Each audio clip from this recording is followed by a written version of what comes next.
तो स्वागत है मेरे चैनल फ्रेंडशिप विद फिजिक्स पे। मेरे साथ मैं हूं आपका प्यारा दोस्त अजय सर। तो आज स्टार्ट करने वाले हैं हम लोग क्या, आपको mechanics and wave motion BSc first semester का। तो बीएससी फर्स्ट सेमेस्टर का आज हम स्टार्ट करने वाले हैं लेक्चर नंबर 1 के साथ। आप मेरे साथ जुड़े रहिए, आपको रेगुलर्स वीडियोस मिलने वाली हैं। अब आप कहीं पर भी जाइए, एक जगह आपको सारा बीएससी फर्स्ट सेमेस्टर से लेकर 6 सेमेस्टर तक सारे जितने भी फिजिक्स का सिलेबस है वो मैं कंप्लीट कराऊंगा आप लोगों को। तो मेरे साथ आप जुड़ जाइए क्योंकि हम स्टार्ट करने वाले हैं आज से। आपका जो बीएससी फर्स्ट सेमेस्टर का है, आपके 2 बुक्स है। एक बुक्स का नाम आपके पास है मैथमेटिकल फिजिक्स, पहला बुक्स जो है बीएससी फर्स्ट सेम की बात कर लेते हैं। तो बीएससी फर्स्ट सेमेस्टर में जो आपका पहला पेपर है, आपका नाम है उसका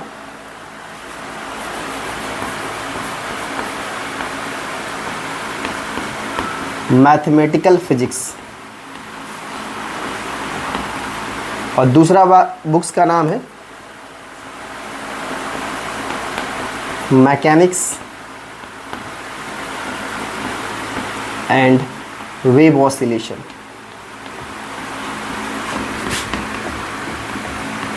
मैकेनिक्स एंड वेव ऑसिलेशंस दोनों बुक्स है आपके हैं। तो पहला बुक्स में स्टार्ट करने वाला हूँ मैकेनिक्स एंड वेव ऑसिलेशंस। दोनों बुक्स पढ़ेंगे तो आप घबराइए मत। आपका दोनों जो बुक्स है, इन दोनों बुक्स को लगभग आप 3 मंथ्स के अंदर में ये पूरा जो चैप्टर है या पूरा जो यूनिट है इसको मैं कंप्लीट करा दूंगा। तो आइए स्टार्ट करते हैं। आपका जो पहला है फर्स्ट लेक्चर फर्स्ट होने वाला है बीएससी फर्स्ट सेमेस्टर का। सबसे पहले आपसे पूछता है फ्रेम कि फ्रेम होता क्या है। सबसे पहले पूछता है आपसे कि फ्रेम होता क्या है। देखिए, फ्रेम के बारे में अगर हम बात करें कि फ्रेम होता क्या है, तो बेसिकली अगर फ्रेम का देखोगे तो आपके पास फोटो फ्रेम्स होते हैं। तो फोटो फ्रेम अगर देखा जाए तो एक्स एक्सिस होता है और ये आपका वाई एक्सिस होता है। तो 2 आपको दिख रहे हैं, एक एक्स एक्सिस दिख रहा है आपके पास, एक वाई एक्सिस। जैसे मैं फोटो फ्रेम की बात करूं तो मैं अगर फोटो फ्रेम अगर ऐसा बना देता हूं तो आप ध्यान से देखोगे तो आपके पास ये फोटो फ्रेम है। इस फोटो फ्रेम में अगर देखोगे तो मान लो अगर इस एक्सिस के हिसाब से अगर मैं बात करूंगा तो ये आपका क्या हो जाएगा, ये एक्स एक्सिस हो गया आपका, और ये देखो अगर ध्यान से तो ये आपके पास क्या हो गया, आपका वाई एक्सिस हो गया। तो 2 एक्सिस इसके अंदर दिख रहे हैं। लेकिन फ्रेम का अगर हम बात करते हैं तो फ्रेम जो होता है वो 3D होता है। 3D का मतलब क्या होता है, कुछ इस प्रकार से, ये आपका एक्स एक्सिस, ये आपका वाई एक्सिस और ये आपका जेड एक्सिस।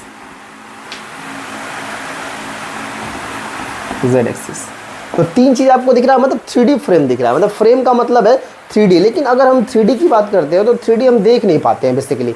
अगर 3D देखोगे तो कैसे देखते हो, जैसे मान लीजिए मैं जब लगभग मैं मास्टर्स में था, मतलब फर्स्ट सेमेस्टर में इलाहाबाद यूनिवर्सिटी में पढ़ता था मैं, तो वहाँ पर PVR है वहाँ पे, उसमें मैं मूवी देखने गया था। तो वहाँ पे थॉर मूवी लगी थी। तो थॉर मूवी जो थी वो 3D में रिलीज हुई थी। तो वो 3D में रिलीज हुई मूवी जो है उसको आप कैसे देख पाओगे, आप सिर्फ अपनी आंखों से 2D ही देख सकते हो। क्यों ऐसा होता है, क्योंकि अगर इस ब्लैक बोर्ड को भी आप देखोगे ना तो इस ब्लैक बोर्ड में भी क्या है, आपके पास एक्स एक्सिस है, एक वाई एक्सिस है। आपको 3D फॉर्म दिखेगा नहीं, क्योंकि एक्स एक्सिस ये होता है, वाई एक्सिस ये होता है, और जेड एक्सिस जो होता है वो सामने होता है। तो सामने वाली चीज़ें आप नहीं देख सकते हो। क्यों नहीं देख सकते, क्योंकि वो 3D फॉर्म में होता है, और 3D जो होती है हमारी आंखें नहीं देख सकती है।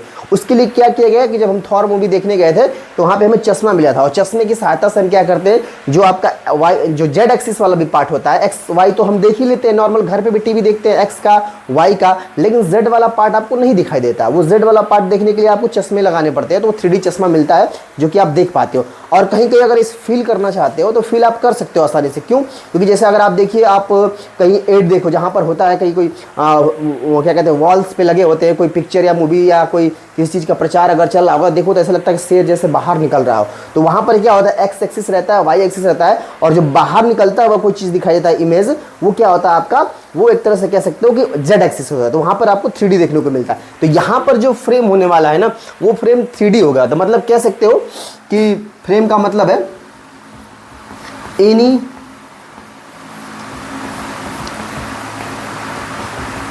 Three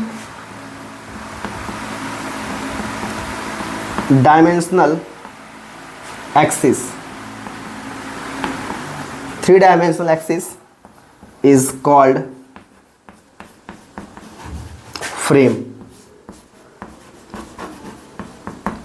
here x, y, z axis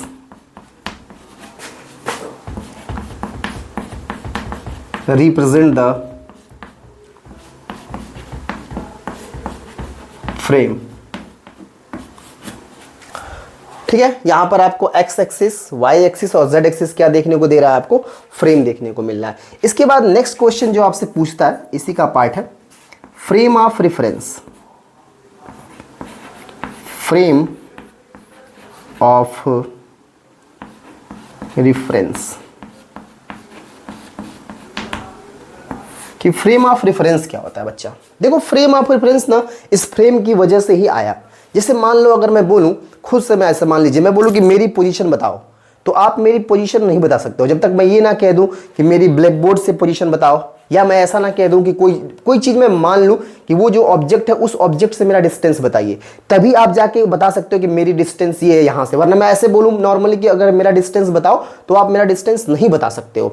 इसीलिए फ्रेम ऑफ रेफरेंस की आवश्यकता पड़ती है। एक बार और समझ लो, जैसे अगर मैं स्पेस की बात करता हूं, तो स्पेस के अंदर मान लीजिए जैसे आपने सैटेलाइट छोड़ दिया, तो सैटेलाइट स्पेस के अंदर है, तो अगर जब तक सैटेलाइट को आप एक ऑब्जेक्ट की तरह नहीं लोगे, तो उसकी डिस्टेंस आप अर्थ से कैसे नाप सकते हो। इसका मतलब कोई ना कोई उसमें एक एक्सिस बना के हमें कोई ना कोई पॉइंट कंसीडर करना पड़ता है। इसी के लिए इस फ्रेम की आवश्यकता पड़ती है। लेकिन ये फ्रेम होता क्या है, तो फ्रेम दैनिक जीवन के अंदर में अगर देखा जाए तो मैंने बताया ना, मेरी पोजीशन बता सकते हो, अगर मैं रनिंग करने लगूं तो मेरी स्पीड बता सकते हो, मेरी वेलोसिटी बता सकते हो, मेरा मोमेंटम बता सकते हो, सब कुछ बता सकते हो। इसलिए फ्रेम की आवश्यकता पड़ती है। लेकिन जो फ्रेम आपका है वो किससे बनता है, मतलब जो फ्रेम ऑफ रेफरेंस है वो किसकी सहायता से मिलता है हमें, फ्रेम की। जैसे मैं बोलूं, अगर ध्यान से अगर देखा जाए इस इमेज को,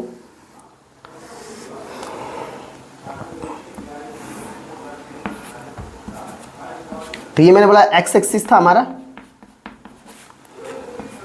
ये आपका वाई एक्सिस था, और ये आपका जेड एक्सिस था। तीन एक्सिस था आपके पास। तो आपके पास फ्रेम लेना है, फ्रेम ऑफ रेफरेंस। तो यहां पर एक पॉइंट कंसीडर करेंगे P, और यही जो P है ना, ये फ्रेम ऑफ रेफरेंस है, जिसके अंदर पॉइंट क्या x है, y है और क्या है, z है। अब देखो इस P पॉइंट से अगर हम ध्यान से देखें, तो P पॉइंट से ये x से क्या बता, x से इसकी दूरी भी बता सकता है, y से भी इसकी दूरी बता सकता है, और z से भी इसकी दूरी बता सकता है आसानी से। अगर मैं इसको ऐसे करके देखूं, यहाँ से इस पॉइंट को ले लूँ, यहाँ से इस पॉइंट को ले लूँ, और यहाँ कोई पॉइंट मान लेता हूँ ऐसे करके, तो यहाँ से आपको दिखने को मिल रहा है कि ये x से इसकी दूरी बता सकता है, y से भी इसकी दूरी बता सकता है, z से भी इसकी दूरी बता सकता है। इसका मतलब ये जो P पॉइंट है, P पॉइंट एक तरह से इस फ्रेम का क्या है, फ्रेम ऑफ रेफरेंस है, जिसकी सहायता से हम क्या कर सकते हैं, इस जो सारे पॉइंट है x एक्सिस से, y एक्सिस से और z एक्सिस से, इन सब का हम क्या बता सकते हैं, डिस्टेंस बता सकते हैं। अगर आप डेफिनेशन लिखा जाए तो लिख सकते हैं, frame of reference, frame of reference is that point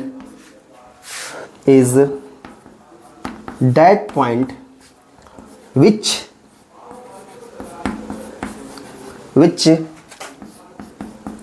tell us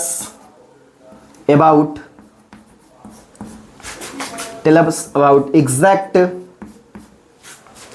location,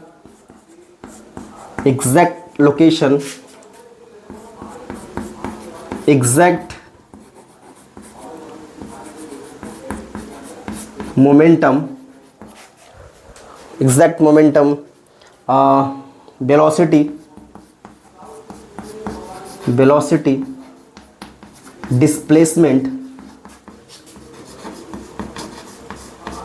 distance, etc।